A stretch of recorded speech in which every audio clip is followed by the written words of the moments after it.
We've been sold the lie that things make happiness. They don't. Happiness makes happiness. Hello, you gorgeous little thingies and thingiettes. How are you doing? Today, I'm going to talk about the fact that the entire society in which we find ourselves has been set up to make us look at the worst case scenarios. It's made us be scared, to be frightened, to be worried, to be scared to leave our house.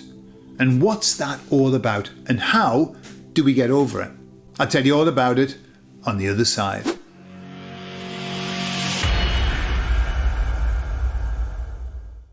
So I said to the emissaries, talking about this subject, I said, it seems that we've been trained to look at the worst case scenario in this society. It's trained us to do that. And the emissaries chuckled, because they sometimes have a little bit of a chuckle. And they said, yes, I wonder why that is. Why would society want us to expect the worst? Well, because that makes the worst happen. When we expect something to happen, it generally happens.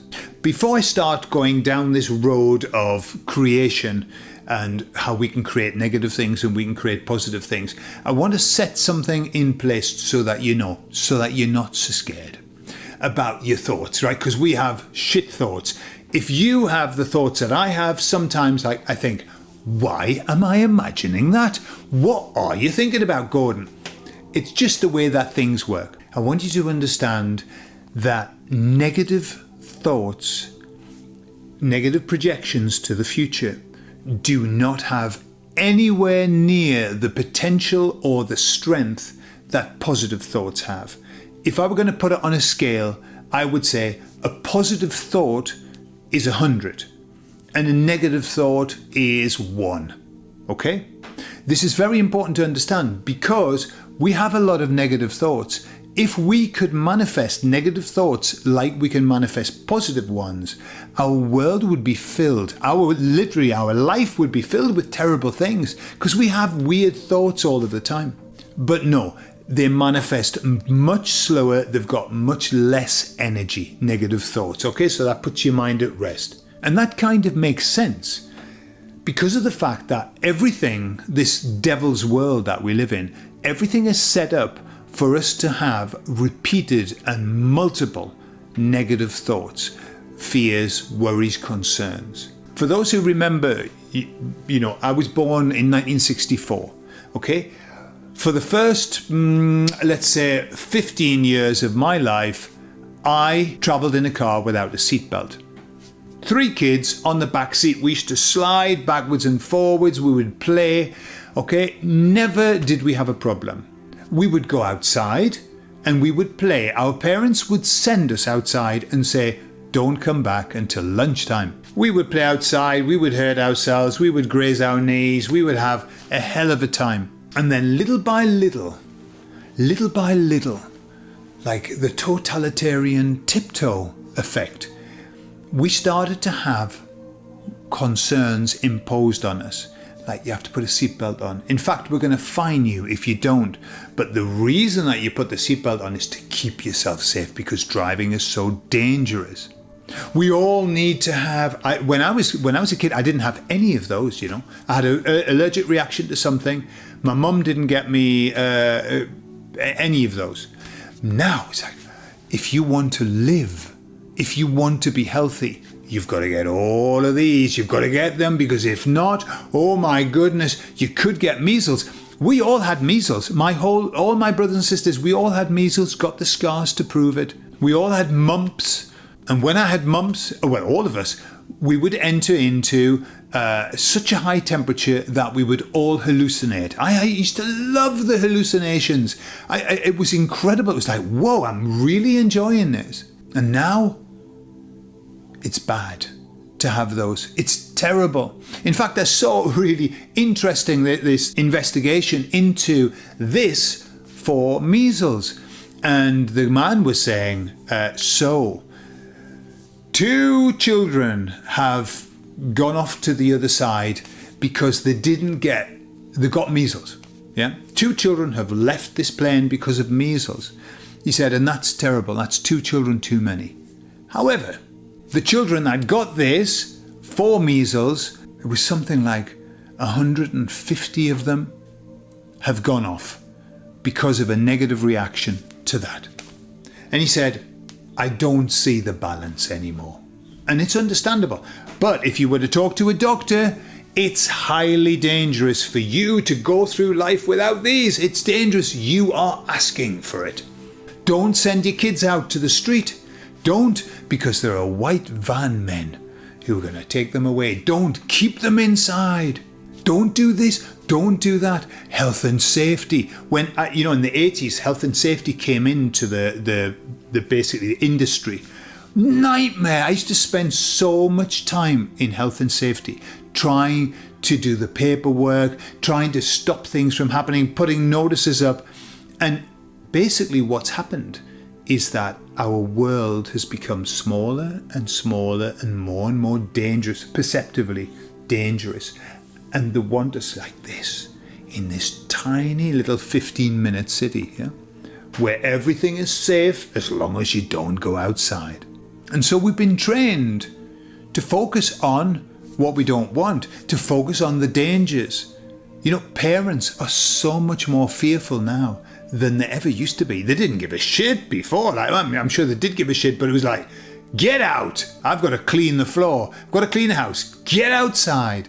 And now it's like, where you going, son? Have you got your mobile? Give me a message when you get there. Give me a message halfway through. Give me a message when you leave. I'll be there to pick you up. Yeah. My dad never picked me up from fuck all. He never picked me. If I had to go somewhere, if I wanted to go somewhere, I had to go. I had to find my own way. I had to walk or get the bus or whatever. And that's because they've created a society that is scared to breathe, quite literally sometimes, scared to live.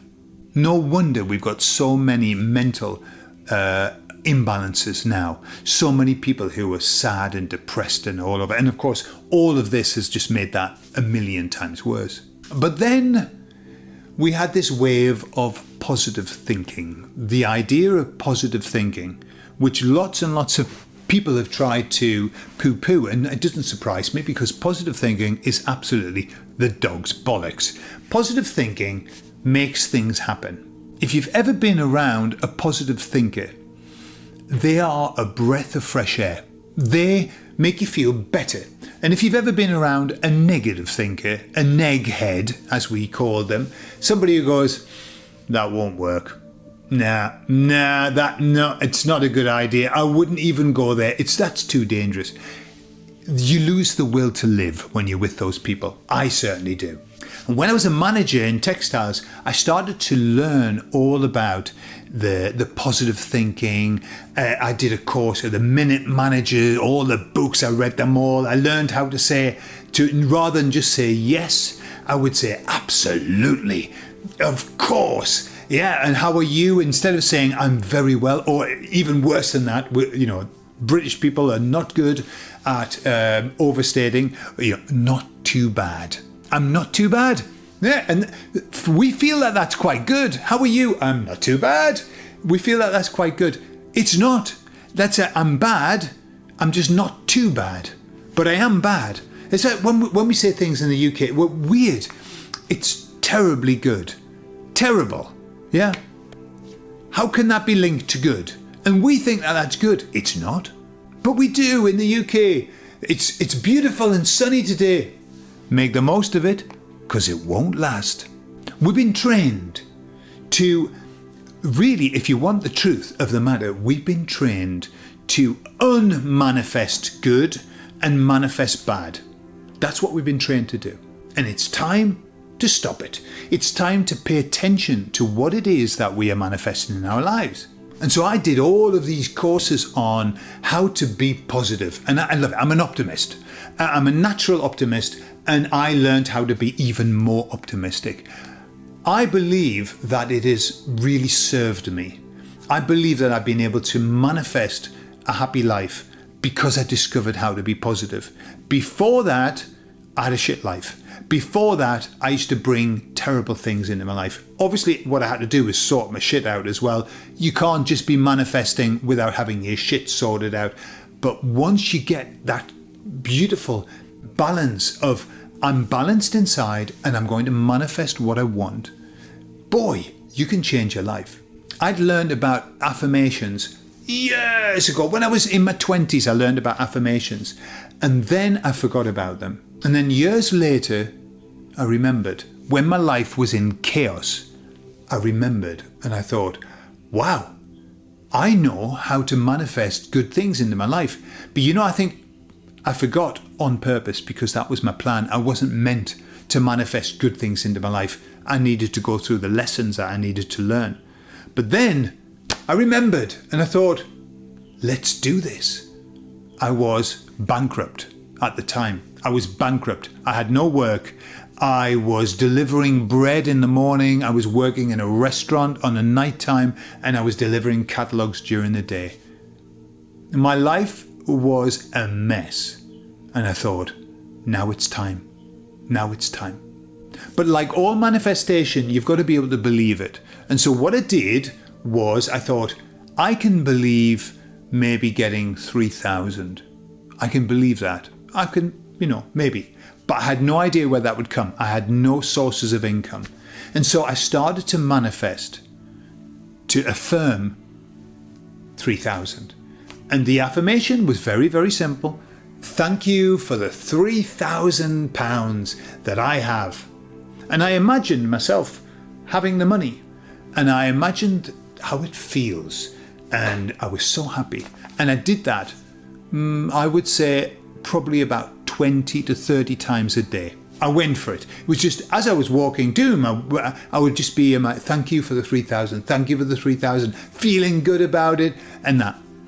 And then, literally about a month later, I got 4,000. Okay? 4,000. Never complain if it's slightly more than what you want. In fact, never make it overly specific. I just said 3,000, but I was just imagining my hands filled with notes. And I got that and I thought, wow, this works. This shit works. Right. So now I need to get money to resolve my life.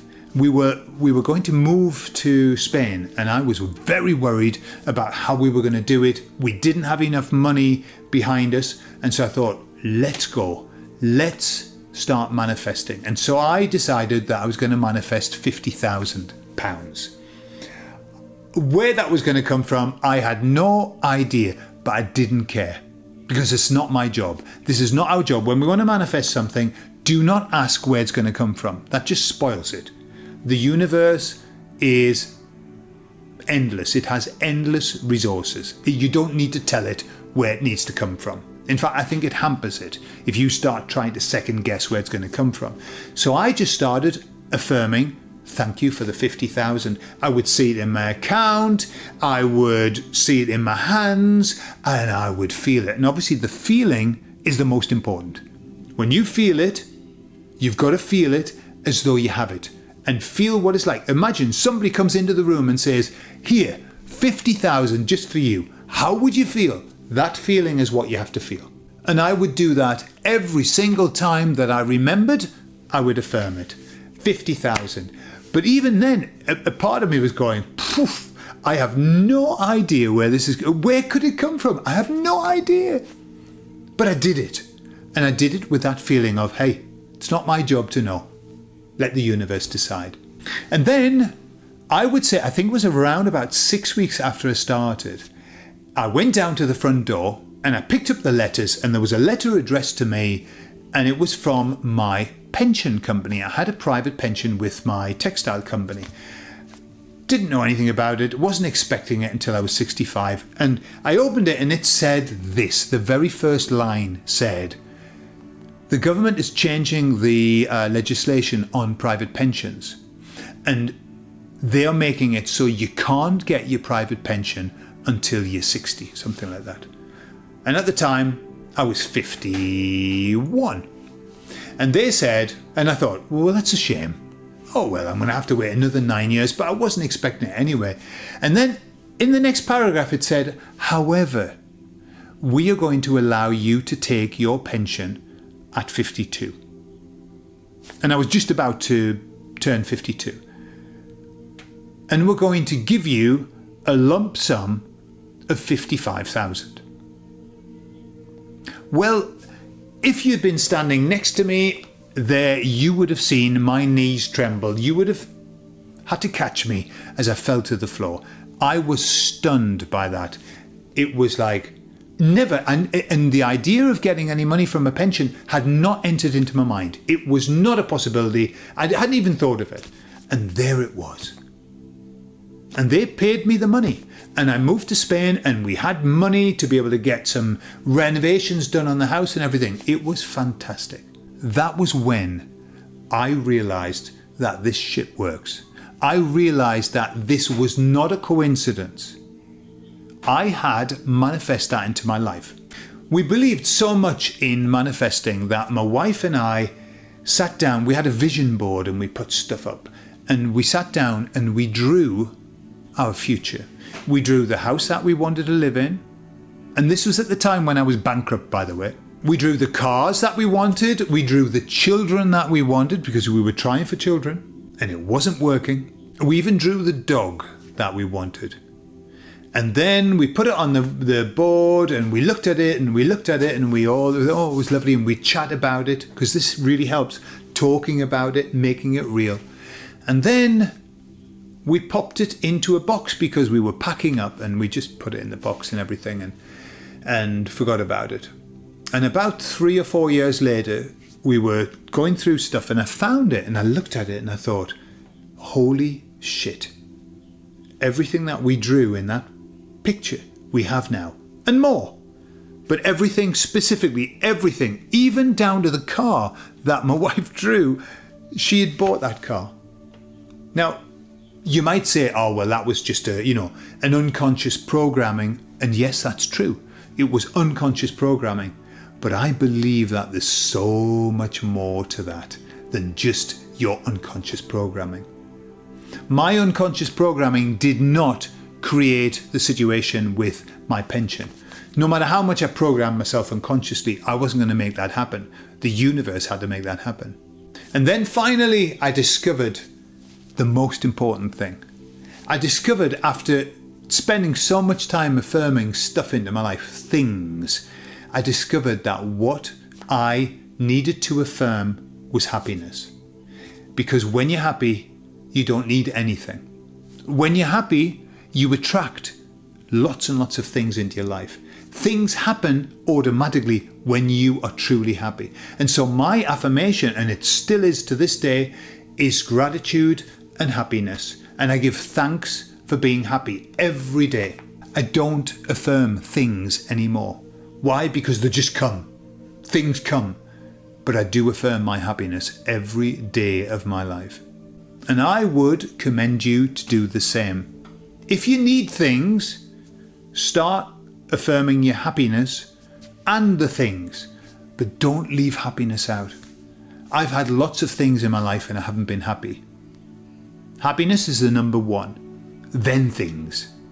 But I promise you that if you affirm happiness and you get to happiness, then things just come. Enough to make you happy. And if you had nothing and you were happy, does it matter that you've got nothing? We've been sold a lie that things make happiness. They don't. Happiness makes happiness. And so that's our job. To affirm happiness and to affirm the things that we want. But just be careful when you're affirming. Get some balance. Affirm balance into your life. And I tell you that from experience because I didn't. And I paid the price for a long time. Tell me, do you have any stories about affirming? I just heard a beautiful one through an email today from a gentleman in South Africa who told me about an affirmation that was made and how the universe very, very quickly brought something that they needed. It was a beautiful story. If you have any, share them. I'd love to read them. I love you all and I'll speak to you all later. Bye-bye.